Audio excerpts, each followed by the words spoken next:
Hello everyone. Today we'll study the working of air conditioner. Air conditioner is one of the methods of artificial cooling technique which is generally used for human comfort. As the name indicates, conditioner means we can condition the air as per our requirement.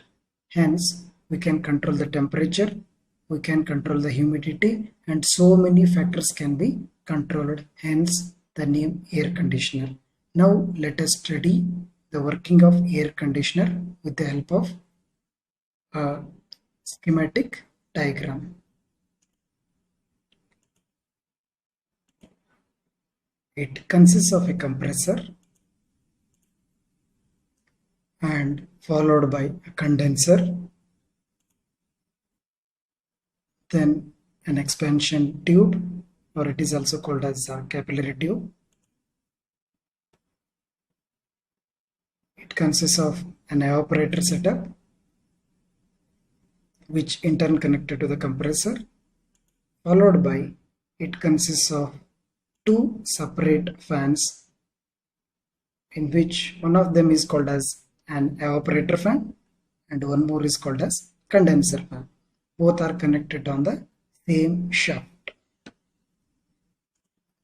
These are the main parts of air conditioner, and these four parts are there even in VCR also, that is vapor compression refrigeration system, but a quite difference is that it consists of two separate fans, except that the working of all the remaining four parts remain same. Now let us look into the working of air conditioner. The major difference in AC is that it generally consists of two separate split units. One is evaporator and one more is a condenser, which are generally placed inside and outside of a particular building. Means evaporator part will be present inside the building and this condenser unit will be present at the outside of the building. This indicates the wall. Let us study the working of air conditioner from the compressor unit. At the entry of the compressor, the refrigerant enters at high temperature and low pressure. The function of the compressor is to compress the entered refrigerant so that its pressure gets increases. As the pressure gets increases, the temperature also gets increases, so that at the exit of the compressor, the refrigerant will be is at high temperature, high pressure and vaporized state. That refrigerant enters the condenser part. This red dot indicates it is having high temperature and high pressure. So this refrigerant enters the condenser section.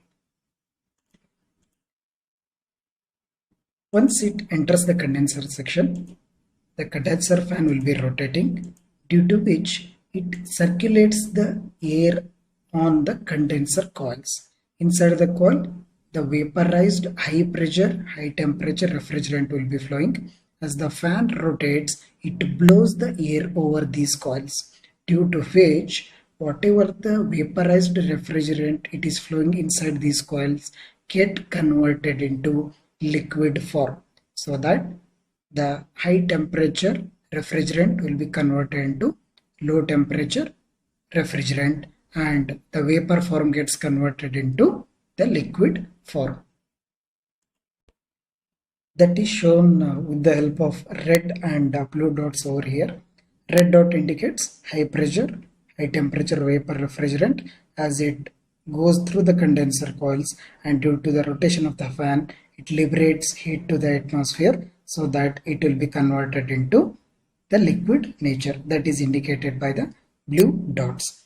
After coming out of the condenser, it will be having high pressure liquid refrigerant and it is having low temperature. This is indicated by, once again with help of blue dots. This high pressure liquid refrigerant will be converted into low pressure liquid refrigerant as it flows through the expansion device. So at the entry, it will be having high pressure, low temperature liquid refrigerant. As it comes out of the expansion valve, it will be having low pressure, low temperature liquid refrigerant that is ready to move through the evaporator coils. The evaporator setup generally consists of evaporator fan and air filter and evaporator coils. This air filter is generally used to filter the entering air inside the evaporator section. When the evaporator fan rotates, it sucks the air from the room. During the motion of this air, which will be generally having a high temperature, it moves over these evaporator coils. As it moves over these evaporator coils, it heats the refrigerant whatever flowing inside these coils. At the entry of the evaporator, it will be having low pressure, low temperature liquid refrigerant.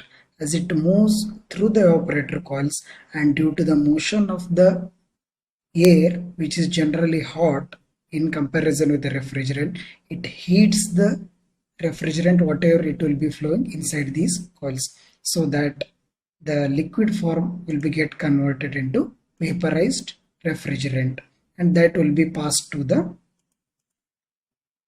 compressor unit, and the air which has been passed over these evaporator coils, and due to the liberated heat from the air to the refrigerant, it gets cooled. That cooled air once again will be sent back to the same room itself, so that it is having less temperature compared to the air whatever it has entered. So the refrigerant which comes out of the evaporator section will be obviously having higher temperature, and this will be entered to the compressor unit, and this cycle repeats. This is the working of air conditioner.